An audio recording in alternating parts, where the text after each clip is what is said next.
if you still believe in me.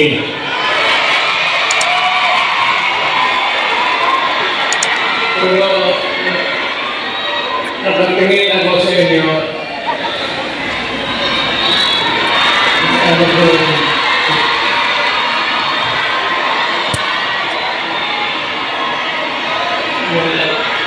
Dapat may iyak sila. kita tayo doon sa ating bayan. Kaya lang sa sitwasyon natin ngayon, kailangan talaga pumunta tayo sa ibang bayan maghanap buhay. Pero sa akin, the fact that malayo kayo sa pamilya ninyo,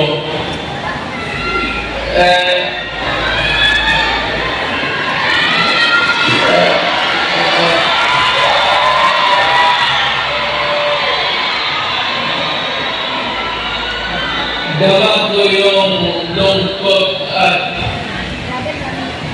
alam ko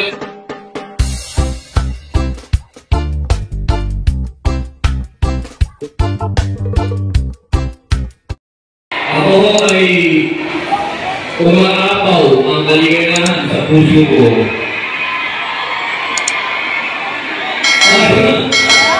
Mga mahal ko po yan. Saan po ba yan?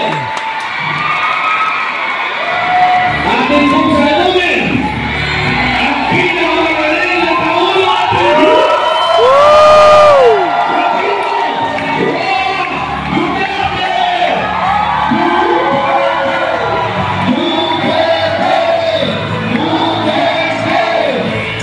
Pala si Tatay Tigong!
I do not know if you still believe in me.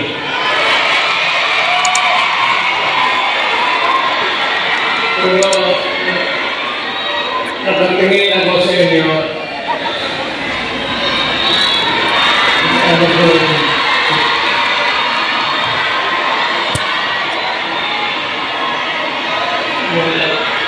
Dapat may iyak sila. kita tayo doon sa ating bayan. Kaya lang sa sitwasyon natin ngayon, kailangan talaga pumunta tayo sa ibang bayan maghanap buhay. Pero sa akin, the fact that malayo kayo sa pamilya ninyo,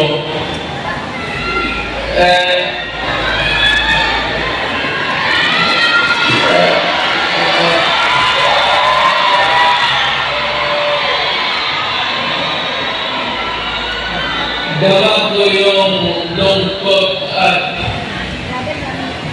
alam ko yan. Kasi meron din ako noon. Almost 3 years sa labas ako nagtatrabaho. Well, nag-training para sa koneksyon ko sa pagka-abogado. Kaya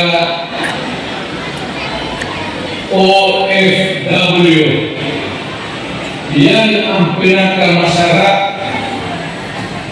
na kinukikinig ako. OFW, mabuhay kayong lahat.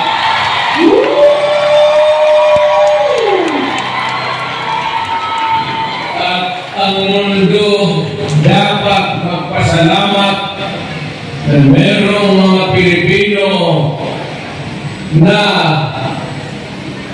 mapunta dito sa kanila, sa ibang bayan, para magtrabaho para sa kanila at para sa akin, makaipon ng pera para sa pamilya natin. Kasi, well, you know, it could take about 7 to 10 years bago mawala itong sitwasyon natin na ganito. But in the meantime, that we are not really ready economically to provide opportunities na trabaho para sila, and I said, napipilitan tayo dito maghanap ng trabaho para sa ating mga pamilya. Kaya ako ngayon dito, this is not the first time that I have nakaharap ko kayo. Tanggapin na lang natin kung ano ang nasa palad natin at magdasal tayo na yung pagod ninyo ngayon dito ang makinabang ang mga pamilya ninyo at ang mga anak ninyo. Mabuhay kayong OFW. Kaya yung lahat ng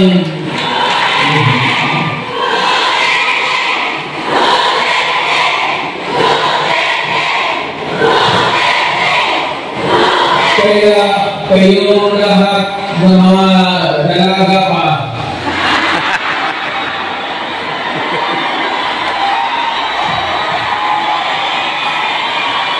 kailan mo kayo? Matagal pa naman ako dito, isang buwan pa. Pakasalan ko kayong lahat para nabigaya kayo at magkaroon ako ng maraming pera.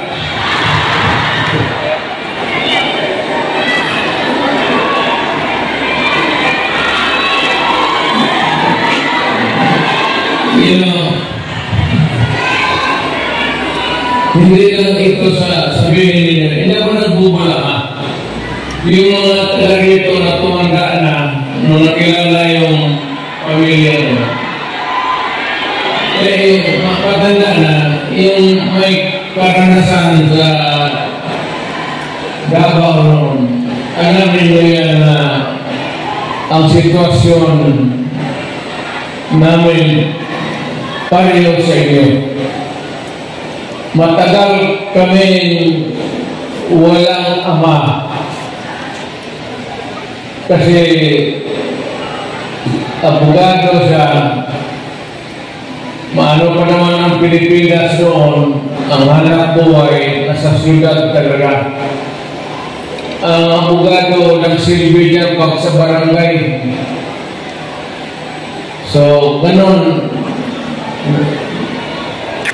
na-experience namin, ako, na ang tatay ko, iniwan kami sa lolo pati lula ko, at ang tatay ko nagtrabaho sa Davao. Ganon, sa labas ng probinsya. So, damang-dama ko talaga yung buhay ninyo. Huwag na yung karungkutan, Huwag na yung, kasi that's reality. Ginusto man natin sa hindi, kailangan talaga maghanap buhay. So, huwag na masyado yung mga sentimental na basta dito, punta tayo dito, magtrabaho. At dito kami, pinsan, nagpasyal ako, kasama ko ang anak ko. Saan ba si... Hindi.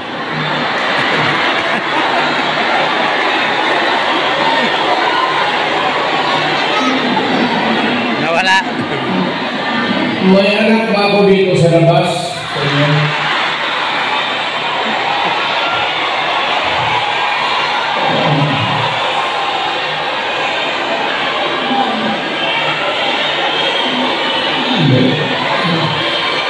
Sobra naman ng 5. Pagkala ko 2.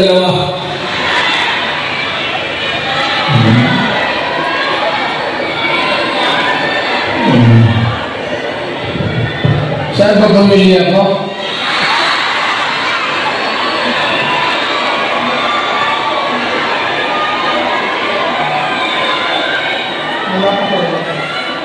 Wala pa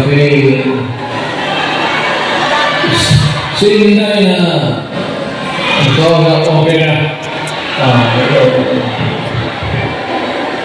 Importante dyan si Inday kasi Inday yung politiko eh.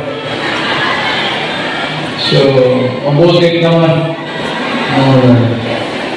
So, anong pag-usapan natin? Mag-pera kayo bigay? Kasi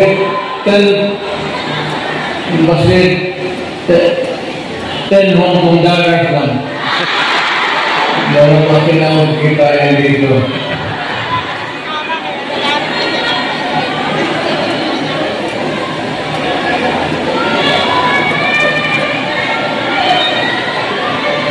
Sunod punta ko dito, mag-ministro na ako. Kasi pagtapos ng usapan natin, give. Pero ang problema natin sa Pilipinas ngayon, hindi na kasing bigat noon.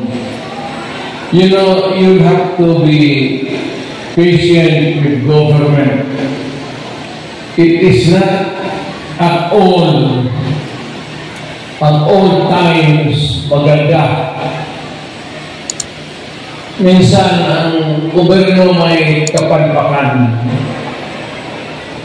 Ang aking well, of course, kasi from the outside na ako, nakikita ako na yung ganito, yung seldom na tinitigan ng tao, ng Congress,